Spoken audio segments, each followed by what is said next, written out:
Good morning, everybody, and welcome to Living Astrology with Janet Hickox. Grab your cup of coffee or your tea, sit back, and let's chat about what is happening in the stars above us today, Friday.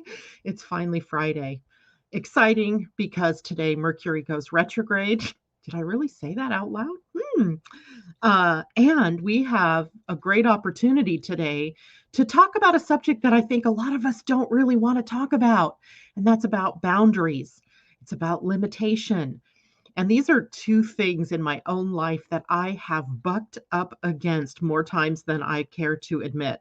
From the time I was just a little girl where my parents wouldn't let me out of our backyard. I wanted to go and be free and roam the neighborhood, and they kept me in this little box.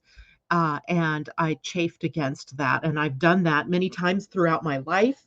And I'm betting that a lot of you are experiencing the same thing, this idea that it's no longer possible for us to go forward without the boundaries that we need in order to keep our life stable or to keep our values intact.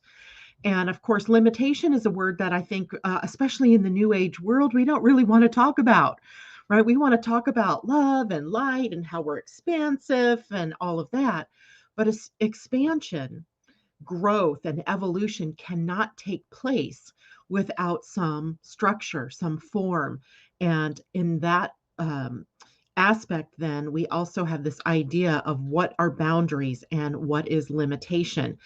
And as I was thinking about this yesterday, getting ready to plan for the show today, um, there's not just like one thing that's pointing us in this direction. And yet, here we have Jupiter, the planet of expansion and growth, untethered from Saturn now, not in Capricorn where Saturn rules, not in Aquarius where Saturn resides, now totally in Pisces on his own, untethered and ready for us to expand through imagination and creativity. But now we're talking about boundaries, right? Interesting. So today I want to break that down for us. It starts with a conversation around Mercury retrograde, taking it to the next step. I know we've already talked a lot about what this Mercury retrograde is about, but today I want to take it into the aspects of a chart, let's say, drawn up for Mercury's retrograde, which now is he's in retrograde, right? That happened at about 3:38, was it this morning, my time? Yep, 3:38 West Coast time. So what is that? 6:38 for those of you on the East Coast. And that means that we are now in the retrograde phase. So then, after breaking down Mercury retrograde a little bit further, we'll talk about the moon in Gemini. Interesting that Mercury turns retrograde while the moon is in a sign that Mercury rules. And then I want to talk about the weekend's biggest news, which will be the sun in a conjunction to Pluto. Now, this is a cycle, right? A cyclic type thing. So we have this happening once a year where the sun, on his trek around the universe, comes back to the same place that each of the planets is. And Sunday, it is Pluto's turn to have that sun burst, if you will, on him. And of course, that means for us, then we have to take a look at, well, where is that energy and what does it bring for us over the next several months, the next 12 months. So we'll be taking a look at that as well. And we're actually going to look at that through the lens of astro design, so astrology and human design, because I think when we look at it through human design, that's where we get the real ability to see how boundaries and limits actually provide the power structure that we need in order to move forward. So I see a lot of you checking in and saying good morning. Hello, Debbie Tibbetts Tumiel. It's good to see you. Tom Wright, he's up early. I wonder why that might be. Good morning to Christine and J-Lo and Amanda J, Corey and M.A. Jules, and anybody else who is out there that I can't see. I'm wishing you all a pleasant morning. It is actually a pretty morning here in the Pacific Northwest. Yesterday was a gorgeous day after the clouds went away. We had rain at first, and I was hoping that we'd have another day. Well, this morning I'm sitting here looking out my window and I can see Mount Rainier. And that means that there's clear weather because there's no way I could see Mount Rainier that far away, probably about 100 miles away from me. if there wasn't going to be a clear day. So I'm excited to be able to hopefully spend some time outdoors today. Let's see. Good morning, Letitia and Pam Zaruba. And she says to say hello for me. She's from Brazil. So we are going worldly. We're going global. I know Amanda J is joining us from England. Some people joining us from the East Coast of the US, some people here in the West Coast of the US. And then we have our Canadian contingent people. So I love it that we seem as a community to draw people from all around the world, even though at this particular time for us, me, it's 8 a.m. It's got to be much later in the day for those of you in Europe. So happy to have you all with us. All right, let's go back to our fine feathered friend, Mercury, and fine feathered because he's often shown or depicted with feathers around his, or wings, feathered wings around his ankles, giving him the idea of being able to fly and being able to move, right? Wings and feathers represent the element of air. And for the most part, Mercury is about air. And the air is about sharing of ideas, bringing of information, movement. So we have a planet who has now gone into retrograde, which slows down all of those types of things. Information sharing slows down our emails or our contracts, and the things that we're in the process of have all now come to literally today a standstill point. And then we'll begin to roll backwards, meaning it gives us time to reevaluate the things that we've been doing. It also gives us a time where our communication can get fouled up because our minds are also slowing down. And as the mind slows down, it also causes us at times, if our communication, our mouths, our throats are ahead of ourselves, things can come out wrong. We may find that we're saying things that we didn't mean to say, and we're having to pull them back. We may be thinking one thing and then another thing shows up. So everything for right now is taking a little bit of a slower view. And that includes transportation. And so automobiles, planes, trains, wasn't it planes, trains, and automobiles, to quote a movie. And those kinds of things may find slower progress. And it's interesting that we have been in the Mercury retrograde zone since about December 29th. But even before that, notice that around the Christmas time, which was really just a couple of days before the shadow, that we were already seeing issues and impacts with airlines and trains and things like that being delayed for weather. Right now, we are in a point in time where we can hopefully take a look at some of the things that caused those problems and begin to institute ways in which we can get around that in some way. Now, this is the first retrograde of 2022, and it is occurring from the 10th degree of Aquarius, and Mercury will move backward to the 24 Capricorn point. So remember, when we were talking about Mercury's retrogrades this year, they're all starting in air signs, ideas and communication and possibilities and all of that, and then moving backward into earth signs, which are much more steady and much more wanting to have the realistic expression of something. So we're in a position then of taking our ideas and all of the things that are moving around in our imagination and actually bringing them into the reality or the real world, right? So finding a practical, down to earth expression of it.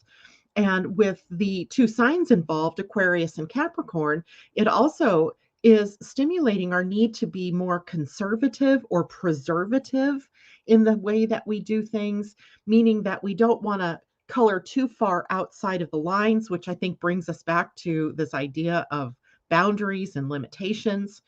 But we also don't want to stifle our progress. So we're walking a bit of a tightrope as we prepare the earth, if you will, for planting of the seeds of ideas and inspiration.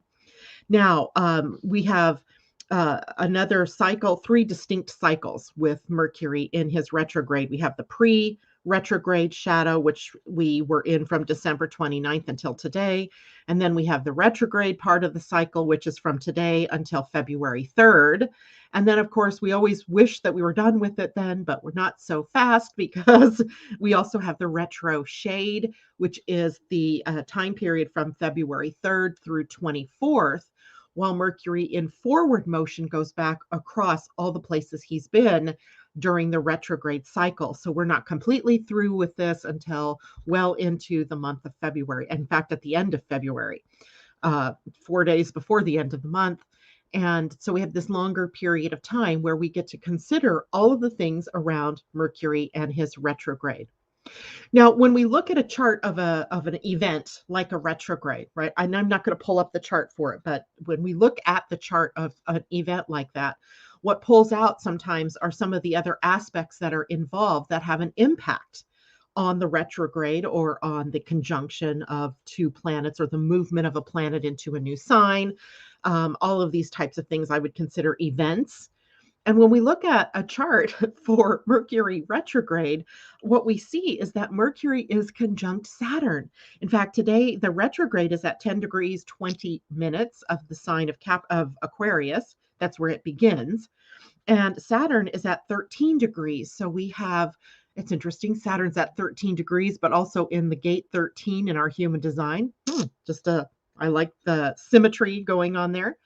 And then we also have Uranus at 10 degrees of Taurus, a fellow Earth sign to Capricorn. So what we have is Mercury in retrograde conjunct Saturn, and we have Saturn in a square to Uranus. Ergo, we have Mercury retrograde in a square to Uranus. So we have some very stringent energies piled up with this Mercury retrograde. So let's look at what some of those things might be. So when we have any planet that comes into a conjunction with Saturn, it tends to bring focus and concentration to the energies of that particular other planet.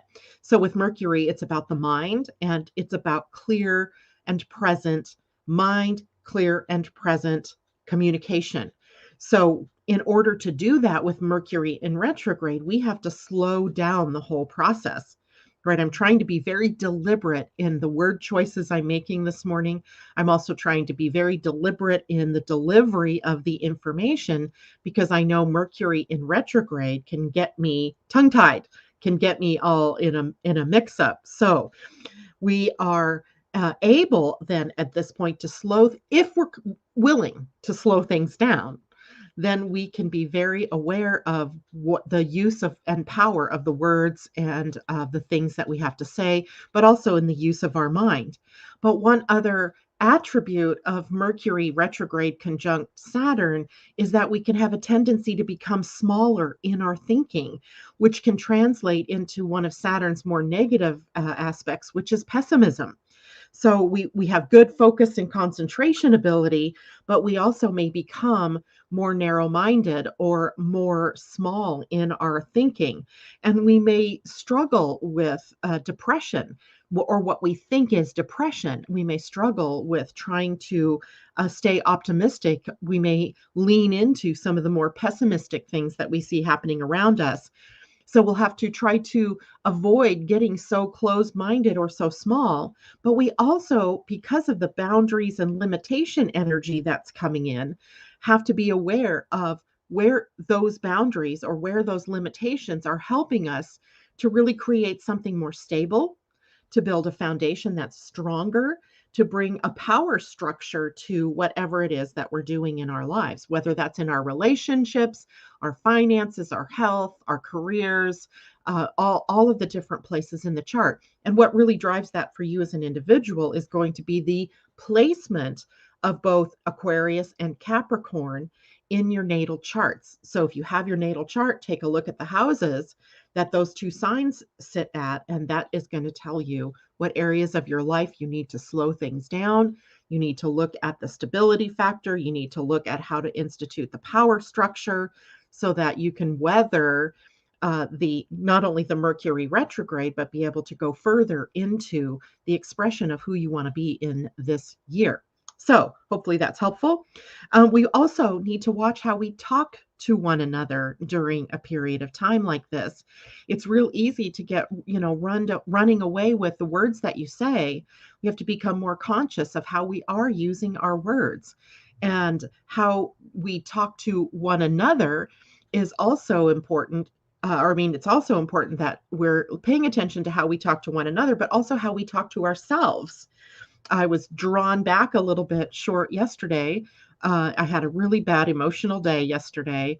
The sun outside kind of, triggers this spring cleaning feeling, even though it's not spring, it's only January. I was aware of that, but I wanted to clean out my drawers in my bathroom. And I came across this little thing, right? This little thing. And I have no idea why it was in there, but it is my son Brian's ankle bracelet from when he was born. And of course, that triggered a very, very emotional response from me yesterday. I can even go there now, but I'm not going to. And one of the things that I was doing was really beating myself up for it being 6 months since he passed away. And yet I'm still so easily triggered to tears. And my friend Londa, always there to shore me up in times like this.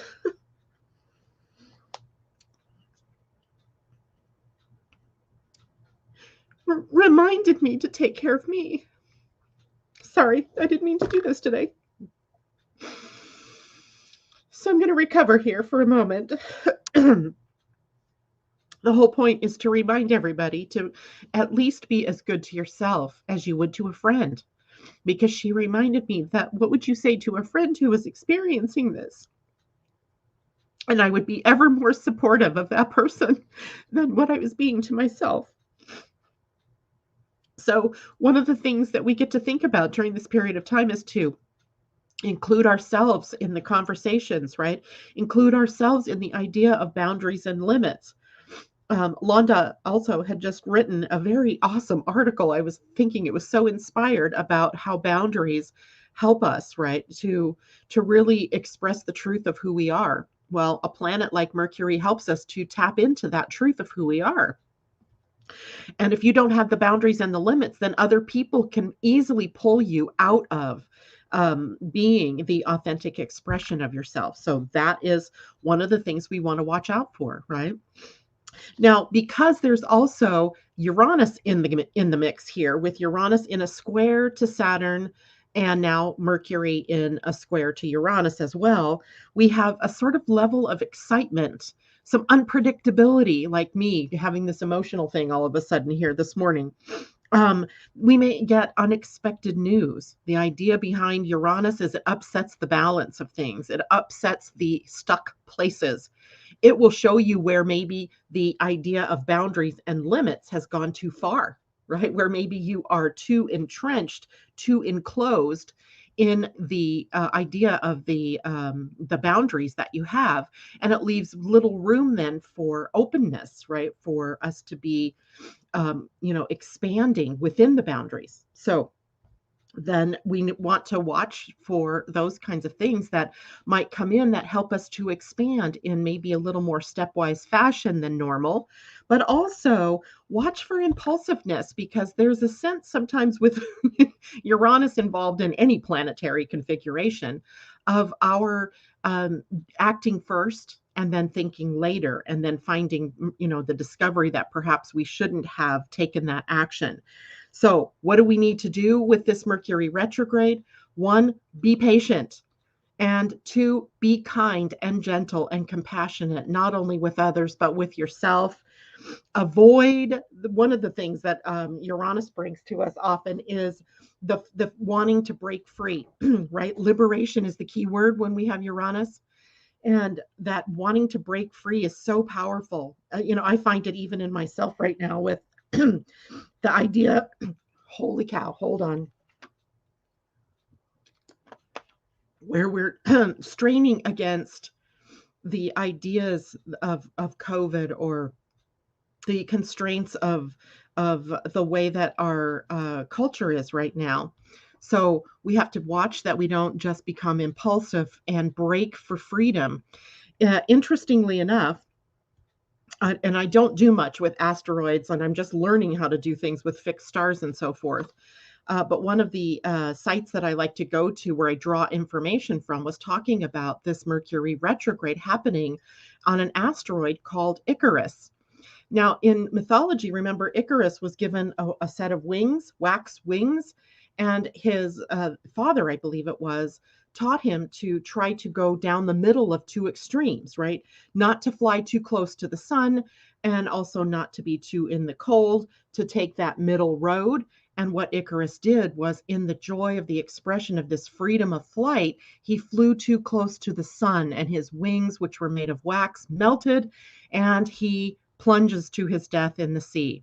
So, one of the key things here then for us is to watch how impulsivity can take us down the wrong path or put us in the way of extreme energy. So we want to be very careful with that. And again, it'll be interesting. I'm going to take a look and see where Icarus is in my own chart, and we might want to have a conversation one morning about those kinds of extra planetary bodies, an asteroid called Icarus, for one thing. When you look at the mythology of these different planets or dwarf planets or asteroids or comets and things like that, you get a sense of what it is, its meaning for us here on the planet, right? As above, so below. So it's always kind of fun to take a look at the mythology behind that. So here we have a perfect classic example of how the mythology or art imitates what is going on here on the planet.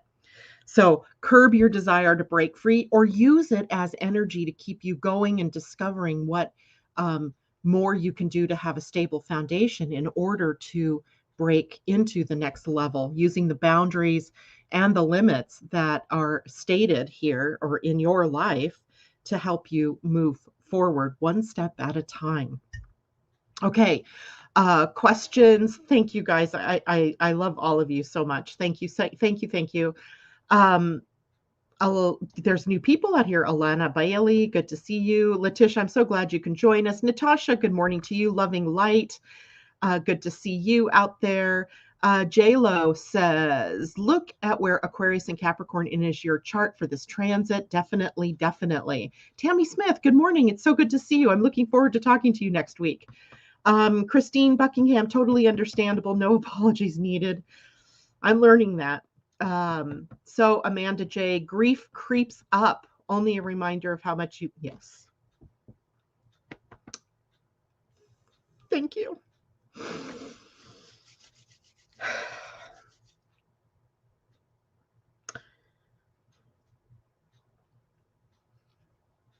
Let's go to the moon in Gemini.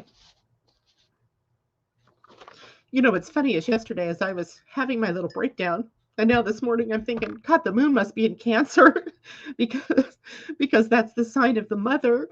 It's the sign of emotion. But the moon isn't there.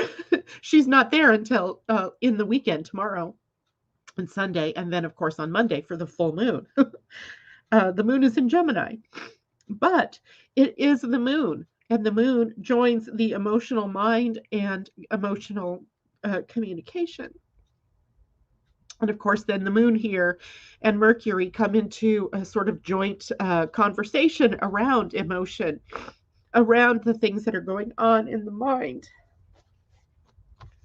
And with Mercury entering retrograde, it isn't surprising then perhaps that we're going backwards in terms of the things that we're, experiencing emotionally. It might be people coming back to you in your life that trigger emotional reactions, not just tears perhaps, but anger or upset, or maybe, remembering how much you love somebody triggers something for you. This is also very restless energy.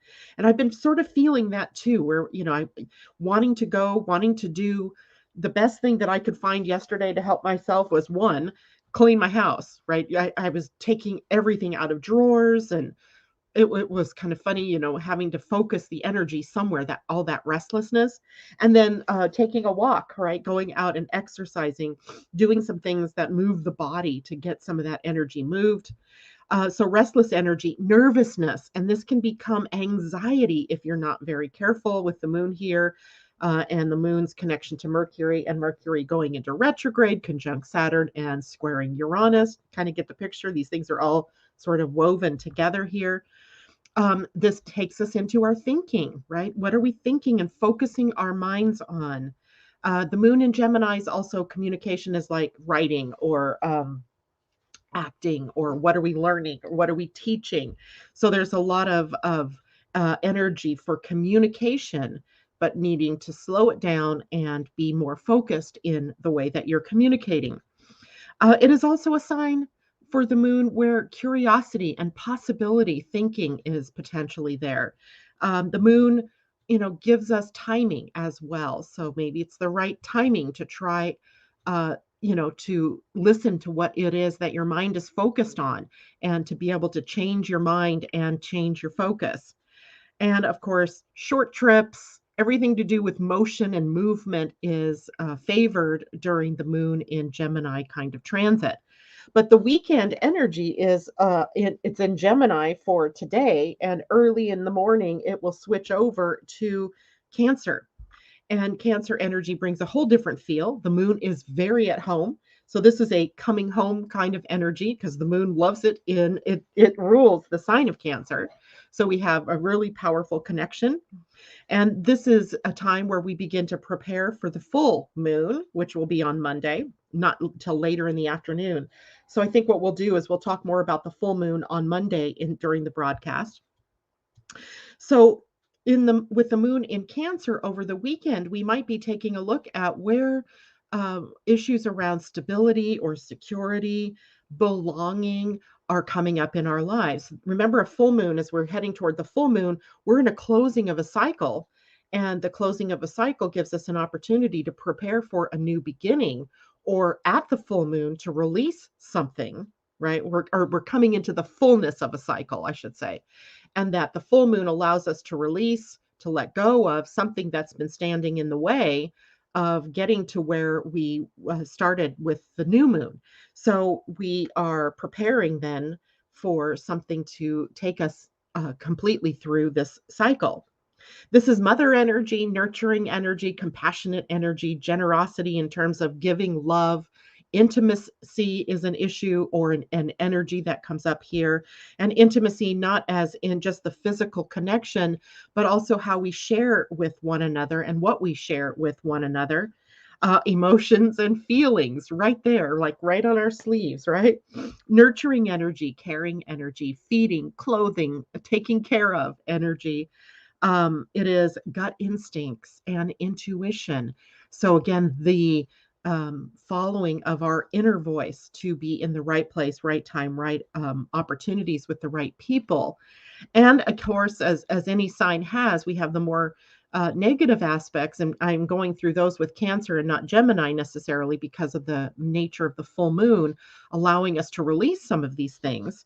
Clinginess, right? The need that we have that's holding us so tightly. And with Mercury going retrograde at the gate 19, where sometimes we are clinging to our needs and our desires, and trying to fulfill those needs by helping others so much that we become more clingy. So it's a time for us to release that, or possessiveness, right? Where we're grabbing on to that idea that this is mine and I've got to hold on to this and I can't let go of this. It brings up two important fears, human core fears. One is the fear of rejection. Why, if I go out in the world and I do what I really love and I'm really daring to be the truth of who I am, that I'm going to get rejected. People aren't going to accept me. They're going to think I'm, they're not going to honor me, or that type of feeling. Also, the fear of abandonment. They're going to walk away from me. They're going to not like me, or they're going to, leave me in the dust. So those two fears are big and prevalent during this potential full moon releasing and letting go time. And of course, Cancer is sometimes one of the signs that has trouble with goals. There's so much potential and the emotions, are sort of flowing in waves, and it makes it hard to determine, well, what is really important to me? What is my real goal? What is my truth? Which direction am I going?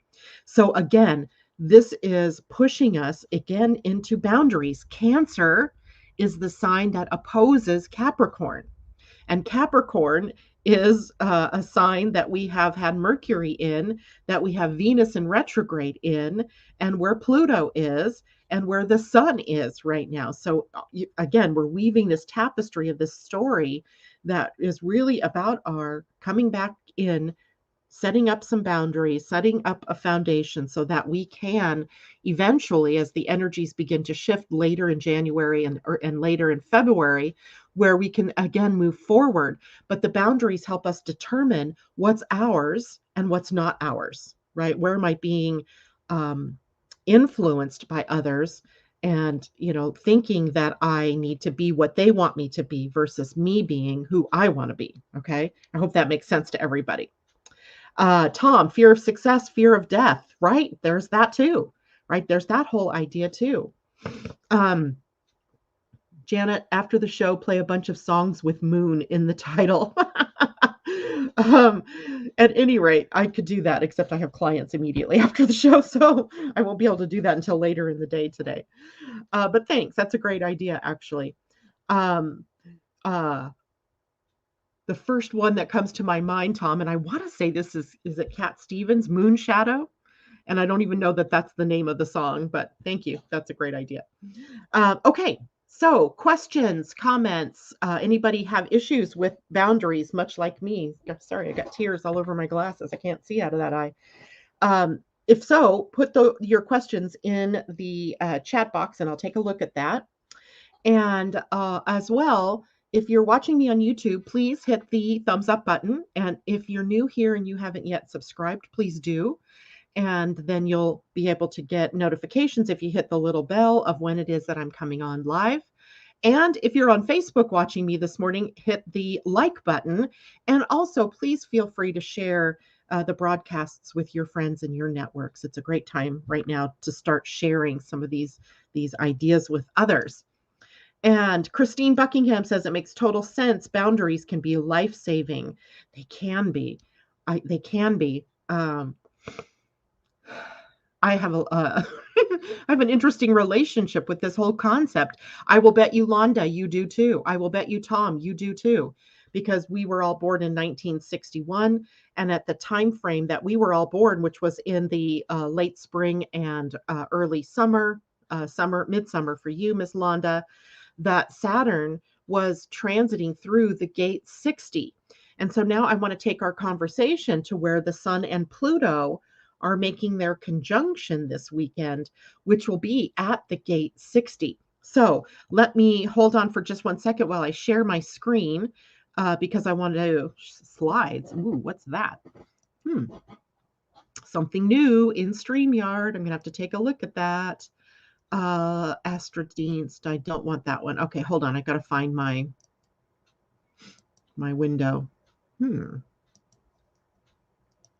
you are. Now let's see if I can share it.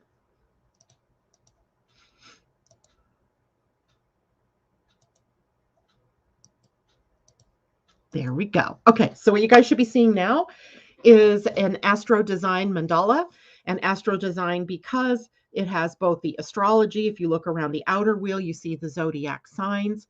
When you look in the center, of course, you see the beautiful body graph from human design. And then you also see around the edges here, the gates in human design, and the colored in gates are activated by planets. And it will also show you by this little pie slice here what astrology sign that the gate is a part of. And you'll notice the gate 60 is sort of straddling both Capricorn and Aquarius energy. And right now, this is the gate where we have the Sun-Pluto conjunction happening. And then the 19 right here, firmly in Aquarius energy, is where Mercury is in retrograde and very close to moving backward into the gate 13 where the Saturn is sitting. So we have three energies that are very much sitting close to one another between Capricorn and Aquarius. And then I threw in Mercury retrograde, Sun, Pluto, Saturn, Mars, and Uranus just for extra parts of the conversation. So let's turn to the root center. The root center is this very bottom center here. And the root center is literally in the highest expression of its energy, is the energy of evolution. In the lowest energy, so if we're looking at this through the gene keys, we see the evolution here is the highest expression. And in the shadow or the fear energy, it's stress, right? And in the in human design, the root center is a pressure center. And it is all about the energy that would go lights, camera, action, right? It's the pressure to be on task, to be prepared, and to do. So the root center pressures us to move outward into the world, to take our life's journeys, to go through our hero's quest, to take action on the things that are being brought to us by the other pressure center, which is the head center. It's the pressure of inspiration, and it moves down through the body then into the root center where action can then take place. So what we have down here in the root center is the pressure to act. And a lot of times we call this pressure to act adrenalized stress. And that is translated through these 9 gates that we have on the root center in ambition, the gate 54 in ambition, joyfulness, the gate 58, restlessness, which is part of the gate 38 and 53. And then we have limitation, the gate 60. We have sensitivity, the gate 19, contentiousness, also the gate 38, and provocation, the gate 39, imagination, the gate 41, neediness, also in the gate 19, and stillness, an interesting combination of energies here in this root center. And so when we're looking at a powerful planetary conjunction, which is the sun is not necessarily in the same space as Pluto. We'd have a planetary collision, but they are occupying in depth the same area of space. So they're kind of conjoined, if you will, in their efforts and what they are representing in terms of what comes next, right? The sun is the full force of our light and our personalities and our ability to live, laugh, and love, right?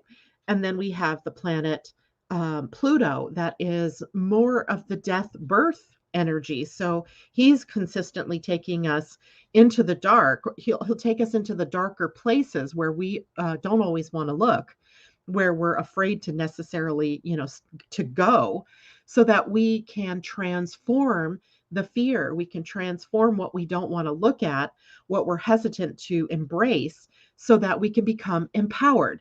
So we have 2 planets whose, ambition and drive, if you will, is to empower us to live our light, right? So to empower us to live our light. And it does that through different lenses, right? So we could say the lens of Sun in a conjunction to Neptune is about spirit and love, unconditional love. Through Mercury, it would be how we speak to one another. So and Venus would be about our values and about, again, our relationships. And when we have the Sun conjunct Pluto, it's how do we live in the light of our power. And our power in this case coming through the gate 60. Now, the gate 60 is about learning to live within limitations and boundaries. And it is a very powerful energy for us that allows for innovation. So the gate 3, the opposite gate here, if you can see me swirling my little cursor around, the gate 3, when it joins up with the gate 60, provides us a path to innovation, because we've done the work, we've done the things that we needed to focus our energies. We've limited the scope of what we're experimenting on, or we have somehow put in the boundary that allows us to focus our energy on something, so that when the time comes for us to evolve, we're ready to do it, right? It's not that we're evolving willy-nilly without any structure or form to support it. So here we're learning to live with the Sun and Pluto in a way that the boundaries and limitations that sets us up to be empowered, to live within in our power, right? And a lot of times, the people that have this gate defined are real adept at turning lemons into lemonade. So everybody, for the foreseeable future, as Pluto is going to spend quite a bit of time here now, our ability, our ability to take the worst and turn it into the best is highlighted when we are able to stay within the boundaries and the limits. And we're able then to work with the ground rules that will stabilize whatever it is that we're trying to create. And the difference between knowing the difference between what is an insurmountable action and versus what presents us with an opportunity is where our power lies, right? We can't keep reaching for the stars if we don't have our feet on the planet, is what I guess we could say. So here we're able to become really focused on what is possible, but not what is outside the limits, right? So we can look to what's possible, but we can't go to what's possible if we haven't built the structure, the stairs, the steps to get there. So it's a dose of realism, right? In quantum human design, this is called the Gate of Realism, and being magical is awesome, but you have to join that with something in order to express that magic in the world. It's an alchemical process of blending magic and realism to create a power structure that supports our moving very stably into the future. Now, when we look at this in the world at large, right, it can be a movement toward being conservative, and not as a political movement. This isn't about that. It's about conserving our energy, even preserving what's good and true and right, and joining that with conservatism, the ability to stay within the boundaries and the limits so that we can create sustainability, a sustainable future, right? That's what it's all about. It's not about, you know, uh, being small. It's not about staying small. It's about focusing on the right things to create a stable foundation so that we can, through boundaries and limits, reach for the stars. I hope that makes sense to everybody. So, Sun and Pluto right here at the gate 60, but we also have Mercury at the gate 19. And the gate 19, remember, is a gate that attunes us to what our needs are. It attunes us to what it is we need in order to go forward, where it is that we're likely to get caught up in that clinginess that we spoke of with the moon in Cancer, where it is we need to focus our nurturing and our caring energy in order to build what we want from the foundation, or to establish the root, right? To be able to sustain the movement forward in our lives. So Mercury retrograde slowing down things right now here at the gate 19. He will also retrograde. I should have looked at that because I didn't look exactly at what all the retrograde, that's 2021. Let's look at 2022's. He will retrograde back to another gate here on the root center, the gate 41.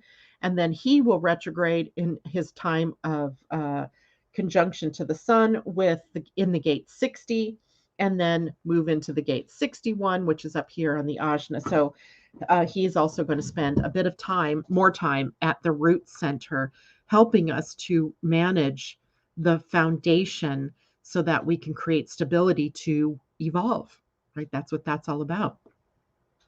And I just thought I would show you by the by where Uranus and Saturn are, because they are in the square, right? They are challenging one another. Saturn at the gate 13 is a challenge for us to rewrite the narrative, the stories that we've been telling, the story in our lives, right? The 13 is here to share the story of humanity.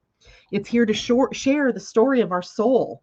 This is sitting on the center of direction and the center of love. And this is where our human soul is located. If we had to find a physical placement for it, it sits in the identity center, or in the G center, or in center mass, right here in the center of our human beingness. And it is the gate 13 where we can often keep telling the stories of old. And in that continuing of the story, is it a story that where we're able to see what happened is leading us to a brighter future, or do we get caught up in the ugliness of the story or the sadness in the story and not ever get beyond the old story? So the need here with Saturn is for us to get beyond our stories, to create a new one, to write a narrative, right, about what has happened in your life or about what has happened as a collective so that we can go on. But we don't hide our heads in the sand here and ignore the fact that this happened. If we took race relations, for example, we can't hide our head in the sands and pretend that slavery never happened.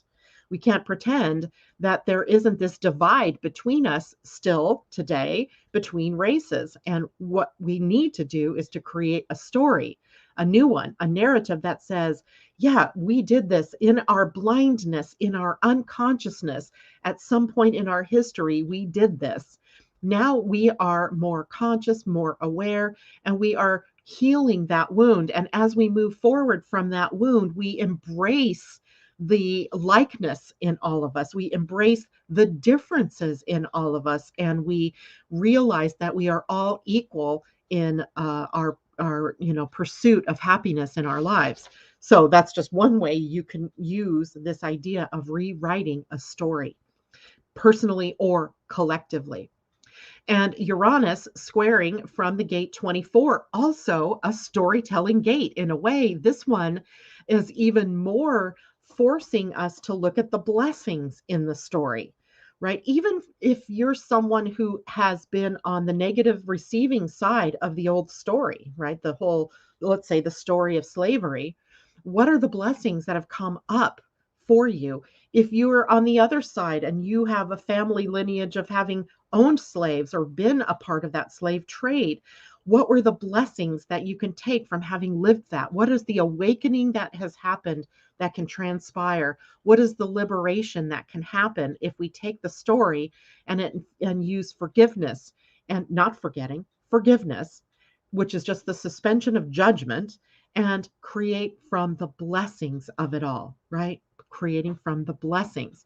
So in every story, there is a blessing, right? The blessing in disguise. We have that saying even in our language about blessings in disguise. So what are the blessings in disguise? Let's put some focus on them and let's create a new story that is able and capable of taking us into a very positive future.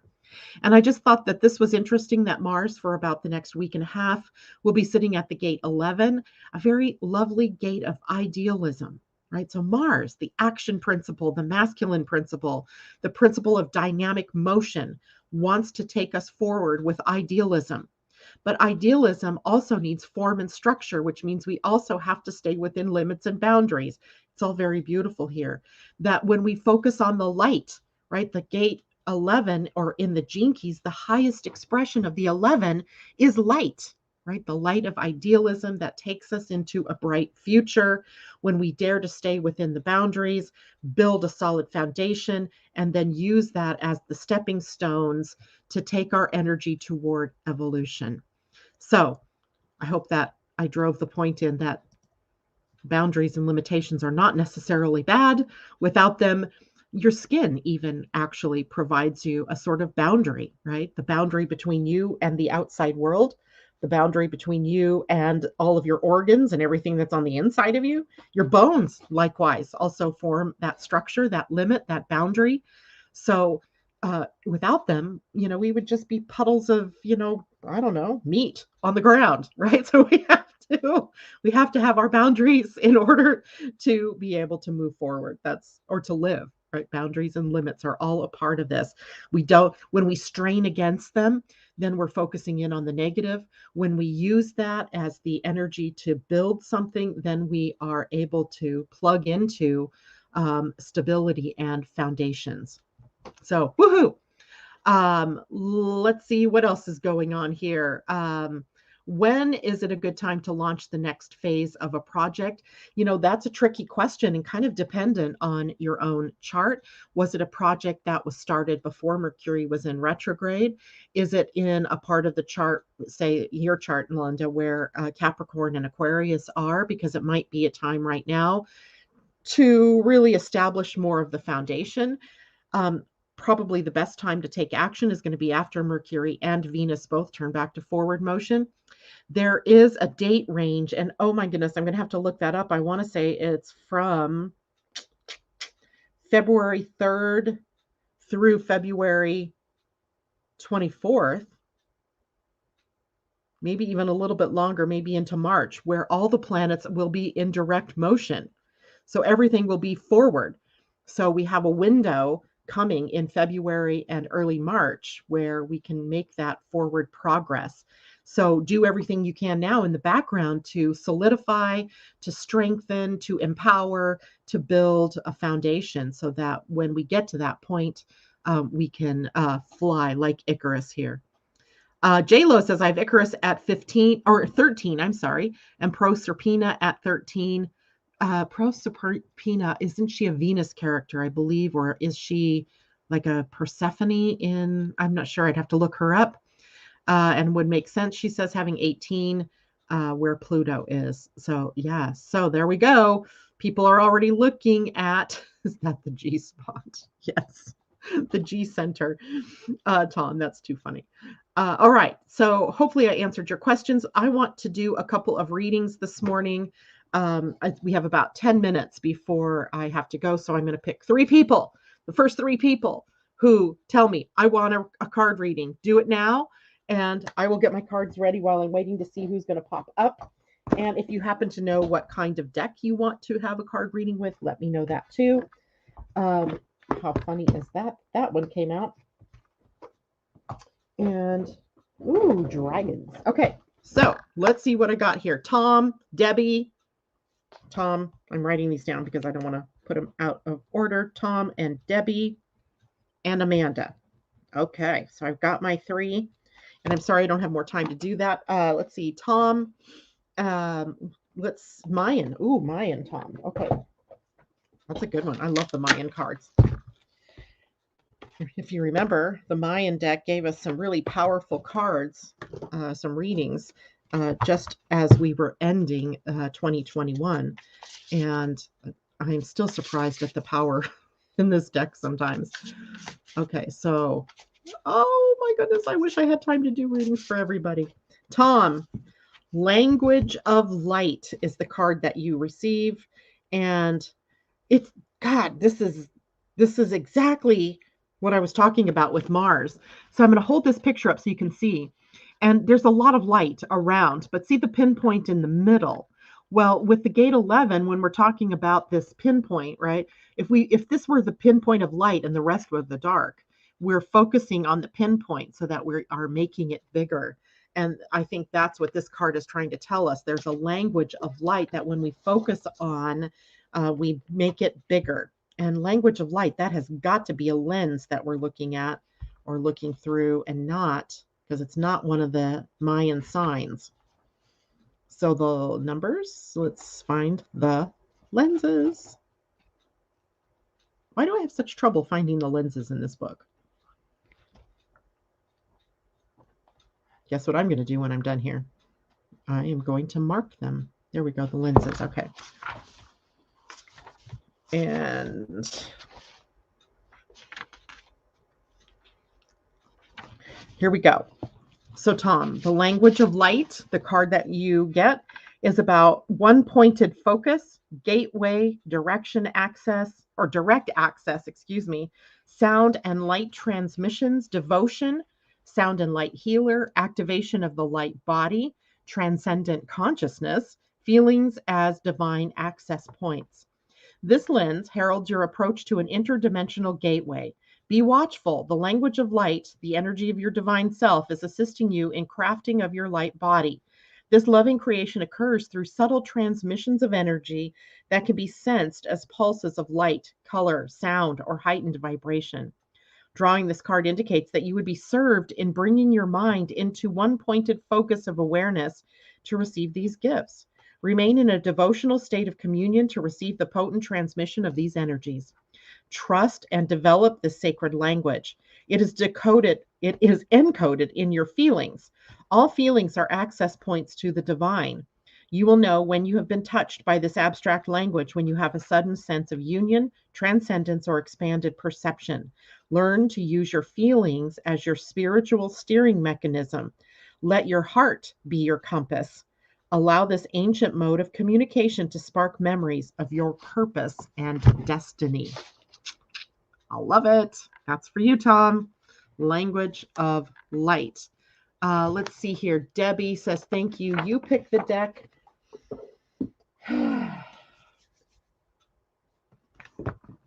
I am going to pick an angel guide card for you, Debbie. This is by Kyle Gray, and it is called the Angel Guide deck. Woohoo! Almost dropped that one. Okay, so this is for Debbie. Tibbetts Tumiel.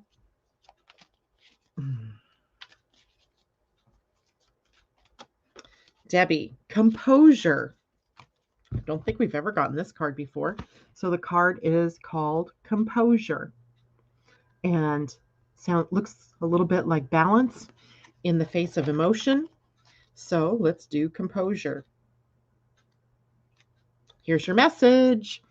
Take time to gather your thoughts and energy because there's a good chance that you're experiencing a buildup of frustration and annoyance at this time. You are a passionate, loving, and joyful being, but at the same time, you don't want to be taken for granted or underestimated. The warrior within you wants to rise up and fight, or at least prove your skills, talents, and worth. But drawing this card indicates that right now you're not going to be respected or heard in the way that you deserve. Angel wisdom is guiding you to retreat, reflect, and compose yourself before proceeding further. So take time to ask your angels and guides to help you compose your thoughts and your energy. Know that the divine hand of God is upon this situation and everyone involved, and there's no need to worry about anyone's karma but your own. Just retreat, refuel, and regain your composure. This card encourages you to step into the energy of equanimity. Equanimity is a Zen-like state in which you refrain from reacting to a situation out of fear and separation.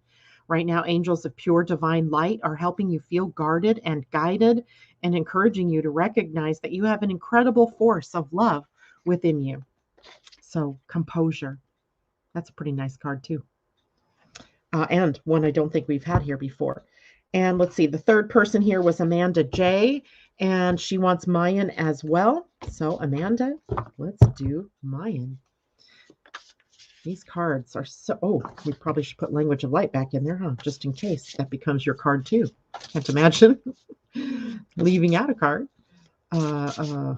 Okay, so Amanda, Universal Movement is your card. It is one of the numbers. It is 5, 10, 11, 12, 13. This is the symbol in the Mayan language of the number 13. So the number 13 has a lot to do with ascension in the Mayan calendar. It has to do with the very feminine aspect, going within and determining what your next steps will be. So let's look here at that is not the Mayan book. About the same size though. So the number 13 is all about universal movement. The 13th tone calls forth the greater pattern. The hand of fate beckons and then catapults you free to journey home. Qualities: expect a miracle.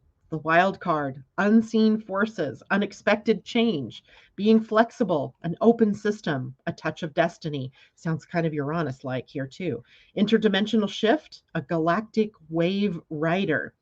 13 is the ray of universal movement, the foundation of self within the foundation of essence self, combined with the rhythm of the Trinity. 13 is the number sacred to the goddess. Evoke this grace. It is your birthright. 13 touches you with the hand of unseen forces and radical change. Drawing this card alerts you that that whatever is resisting change, is unexamined, or is stationary, is being catalyzed into movement. Drawing this number indicates that something unexpected is coming, something that may dramatically change the course of your life. You are being touched by fate, moved through identification of ego, self into the open consciousness. Olin, the Mayan goddess of movement, asks you to surrender to the perfection of the larger pattern of your essence self. From the perspective of surrender and trust, what movement is being called for now? Pay attention to synchronicities and seeming coincidences that jump into your awareness. 13 provides the possibility of a radical frequency phase shift, offering you limitless new openings. I love this. Become a skywalker. Be open and flexible, allowing changing reference points to become dynamic allies, open to the workings of destiny offered by universal movement. Drawing this card says to be on the alert for a miracle. Whatever you have been offering in positive energy toward the realization of your dreams and vision is being actualized in receiving 13. This indicates the coalescing of the quantum potential of a miracle into its realization and fulfillment. Woo! Woo! 13. All right. And even if you were someone that wanted a reading and did not get one today, we've all received the benefits of the wisdom of these cards. So I hope you also feel that because we are all interconnected, that in some way each of these cards also pertains to you. Thank you all very much for joining me this morning. I wish you a wonderful weekend. I will see you on Monday morning, where we will take up the full moon and look ahead at what next week holds for us. Much love to all of you. Thank you for being with me. Bye for now.